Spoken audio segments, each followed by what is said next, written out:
പക്ഷെ എന്തിനും ഒരു പെർഫെക്ഷൻ വേണ്ടേന്ന്. ഗവൺമെന്റ് ഉണ്ടാക്കണ പോലെ തട്ടിക്കൂട്ട് പണി ചെയ്യാൻ ഞമ്മളെ കിട്ടില്ല. ഇതൊരു കോമ്പറ്റീഷൻ ആയിട്ട് അല്ലാത്തോണ്ട് ഞമ്മക്ക് ഗപ്പൊന്നും കിട്ടിയില്ല എന്ന് മാത്രം.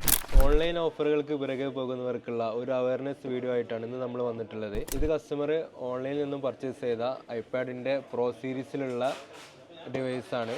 കസ്റ്റമർക്ക് ഇത് കിട്ടി, ചെക്ക് ചെയ്തപ്പോൾ ഇത് ഓൺ ആവുന്നില്ല. അങ്ങനെ ഞങ്ങളെ സമീപിച്ചു. ഞങ്ങൾ ചെക്ക് ചെയ്ത സമയത്ത് ഇതൊരു ഫേക്ക് പ്രോഡക്റ്റ് ആണെന്ന് മനസ്സിലായി.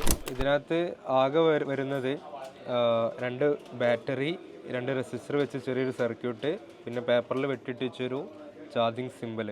അതല്ലാതെ വേറൊരു ബാറ്ററിയോ മദർ ബോർഡോ ഒന്നും ഇതിൽ വരുന്നില്ല.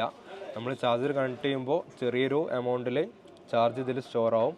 അത് ചെറിയൊരു ലൈറ്റ് സർക്യൂട്ട് വെച്ചിട്ട് എന്ത് ചെയ്യും, ഫ്രണ്ടിലുള്ള ഡിസ്പ്ലേയിലേക്ക് ഈ ഒരു ഫോട്ടോ ഡിസ്പ്ലേ ചെയ്ത് കാണിക്കും. അതല്ലാതെ വേറൊരു വർക്കിങ്ങും ഇതിലില്ല. ഇതുപോലെയുള്ള തട്ടിപ്പുകൾ ഒരുപാട് നടക്കുന്നുണ്ട്. അപ്പോൾ ഇതുപോലെ ഡിവൈസുകൾ പർച്ചേസ് ചെയ്യുന്ന സമയത്ത് ആപ്പിളിൻ്റെ ഓതറൈസ്ഡ് സ്റ്റോറുകളിൽ നിന്നോ അല്ലെങ്കിൽ ട്രസ്റ്റഡ് ആയിട്ടുള്ള മറ്റേതെങ്കിലും സ്റ്റോറുകളിൽ നിന്നോ പർച്ചേസ് ചെയ്യാം.